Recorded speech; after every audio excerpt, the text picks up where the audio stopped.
天气热翕翕，造成这农作物的收成无好。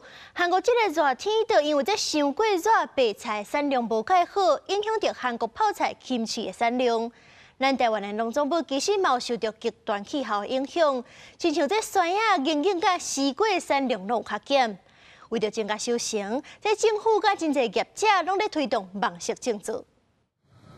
山顶满满的白菜，这是韩国海拔1100公尺的山顶，因为地势有够悬、有够寒，这白菜拢是韩国上界有名的。若到热天，韩国有93%的白菜拢是对遮来的。不过，这个热天全球热翕翕，天气无够冷，白菜的产量却无好，变真贵，连带影响到韩国做kimchi的业者。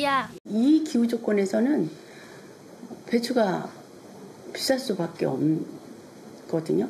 이렇게 계속되면 한여름에 우리는 배추김치를 포기해야 되는 거 아닌가 하는 생각을. 唔但是韩国白菜有产量大减的问题，台湾最近嘛因为气候变迁，芳量减少，造成需要开花结果的水果、农作物拢减少，亲像热天的山野、金樱、西瓜等等的农作物，今年拢收成无好。为着要稳定产量，政府、农民、专家拢咧想办法，透过农业设备来调节温度。当我们那个温室气体效应太过严重的时候，伊会无法度正常的开花。